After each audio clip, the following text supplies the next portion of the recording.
Welcome back everybody to another 92 plates video. I've got a very special one for you today. I say that all the time, but this one is special. Christmas is just round the corner. We are in November at the moment, but Christmas is coming up very quickly. And my favorite thing on a Christmas dinner is not the sage and onion stuffing. It is not the pigs in blankets, although they are both very good. My favorite thing is the Yorkshire pudding. Now, I'm known as the favourite child within my family because every Christmas or every roast dinner, I would always get extra Yorkshire puddings because they're my favourite thing. It's something my nan always used to give me, so it's very nostalgic. So I thought I would make this video to show you exactly how I make mine. So let's roll the tape.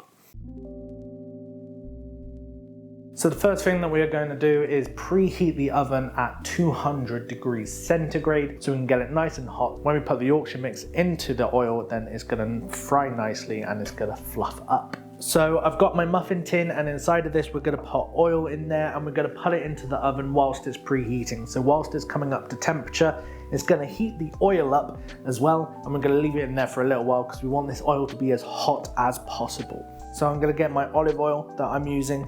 You can use vegetable oil, sunflower oil, whatever it is that you want to use, but I've got olive oil. And we're just going to put enough in there just to cover the bottom. About a tablespoon of olive oil. We don't need much more than that. We want the oil just to be piping hot so it fries the batter, but it's heavy enough that it keeps the base solid rather than puffing the base up as well. So then we get that nice kind of cup in our Yorkshire pudding. So whilst the oven is preheating, we're going to put this into the oven so the oil comes up to temperature and we get that oil piping hot. Whilst that's coming up to temperature, we are now going to make the Yorkshire pudding mix. To a bowl, I'm going to add 140 grams of flour, 200 millilitres of milk, and we're going to crack in 4 eggs into this as well. Yolk and the white. Right, 4. And then we're just going to whisk this up so then it becomes a batter. I have no stamina for whisking.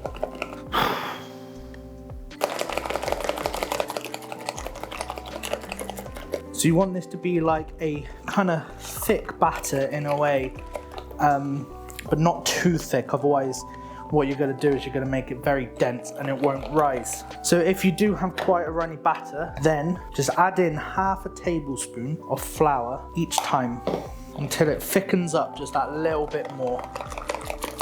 What I like to do is just transfer this into the jug just so that it's a lot easier to pour, so you can see how thick that consistency is. That's the kind of consistency that you're looking for. Obviously not too thick, we're not making pancake batter. Your Yorkshires will come out very dense, but we are looking for a light and fluffy batter. So there we have it. We have got my Yorkshire mix. Now, a lot of people say, let this sit, let it rest. Oh, your batter needs to rest.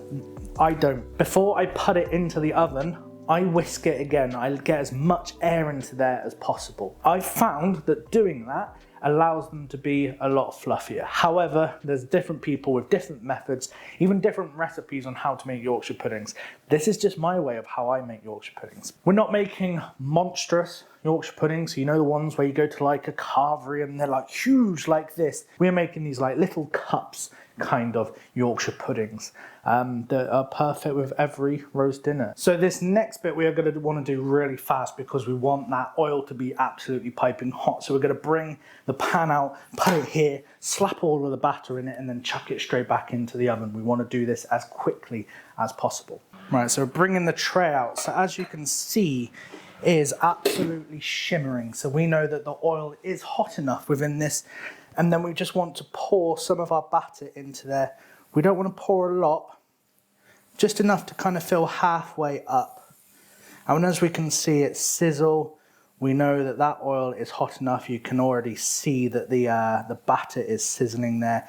It's starting to fry, which is absolutely beautiful. So we want to do this obviously as quickly as possible, get this back into the oven so that it can continue to cook and make beautiful Yorkshire puddings for us. Get that oven door open, chuck them back in, and this is it. This is where you now have that oven door shut and you keep it shut. you do not open it within this whole 20 minutes that we are going to be cooking these Yorkshire puddings for. Don't open it at all, not even to have a little peek. Even if like you can't see through the glass like I can, do not look. Leave it for 20 minutes, because the moment you open that oven door, the hot air is going to come out and then your Yorkshires are going to deflate, and we don't want deflated Yorkshires. So leave it in there 20 minutes to let it cook at 200 degrees, and then they will be absolutely perfect.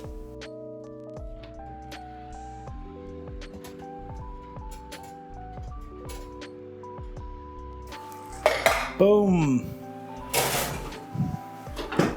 Absolutely perfect Yorkshire puddings.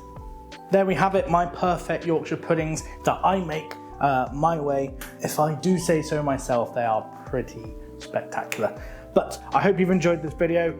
If you do make these Yorkshire puddings, please let me know. Please comment below. Send me images on Instagram or TikTok, wherever. Let me see your Yorkshire puddings that you have made, and if you followed this video, let me know that you've actually cooked my version of them as well. I hope you've enjoyed this video. I hope you've learned how to cook Yorkshire puddings from scratch, the perfect way. I mean, I think it's the perfect way. If you haven't already, like this video, subscribe to the channel and hit that bell icon so you get notified when I drop videos like this.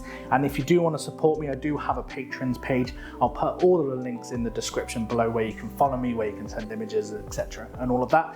But anyway, I hope you've enjoyed this video. See you next time.